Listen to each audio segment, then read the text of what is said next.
হনুমান জয়ন্তী উপলক্ষে সোদপুর অমরাবতীতে হনুমান মন্দিরে উপস্থিত হয়েছিলেন কেন্দ্রীয় মন্ত্রী তথা বিজেপির রাজ্য সভাপতি সুকান্ত মজুমদার।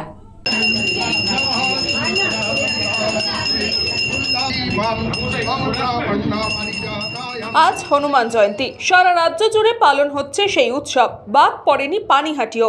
অমরাবতী মাঠের পাশে থাকা হনুমান মন্দিরে হনুমানের পুজো আরতির পাশাপাশি মন্দিরে অবস্থিত মা কালীর মূর্তিতেও পুজো দিলেন কেন্দ্রীয় মন্ত্রী সুকান্ত মজুমদার। হনুমান জয়ন্তী উৎসবে এদিন উপস্থিত ছিলেন বিজেপির কলকাতা উত্তর শহরতলি জেলা সভাপতি চণ্ডীচরণ রায়, বিজেপি নেতা শিলভদ্র দত্ত, জয় সাহা সহ অন্যান্য নেতৃত্ব ও কর্মীরা। পুজো সেরে পথ চলতি মানুষের মধ্যে হনুমানের পতাকা বিলি করলেন সুকান্ত মজুমদার।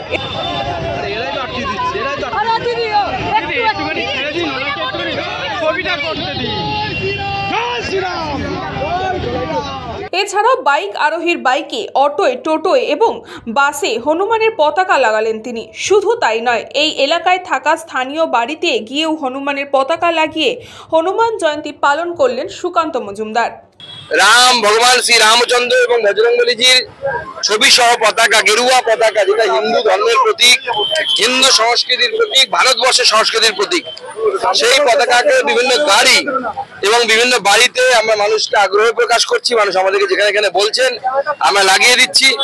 আমি যে বাড়ির সামনে দাঁড়িয়ে আছি সেই বাড়িতেও আমরা গেরুয়া পতাকা পেয়েছি। আবার উল্টো দিকের বাড়ি দেখুন, সেখানেও গেরুয়া পতাকা, অ্যাংরি হনুমান সহ সেখানে উঠছে।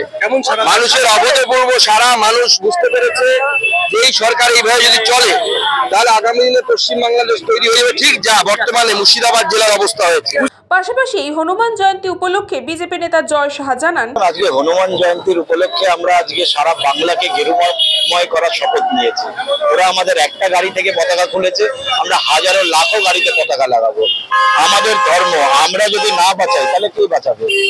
আমাদের ধর্মের রক্ষার্থে আমাদের আজকে রাস্তায় নামতে হয়েছে। বাঙালি হিন্দু জেগেছে। আমরা দেখিয়ে দেব যে আমাদের ধর্মকে এইভাবে অপমান করলে বাঙালি হিন্দু গর্জে উঠলে কি হতে পারে। সুকান্ত দা হনুমান জয়ন্তী উপলক্ষে মন্দিরে পুজো দিলেন, বাড়ি বাড়ি পতাকা লাগালেন, পতাকা বিতরণ করলেন। আমরা আজকে পানিহাটিকে গেরুময় করার শপথ নিয়েছি। কৃষ্ণা পালিতের রিপোর্ট, নিউজ বঙ্গ টাইম।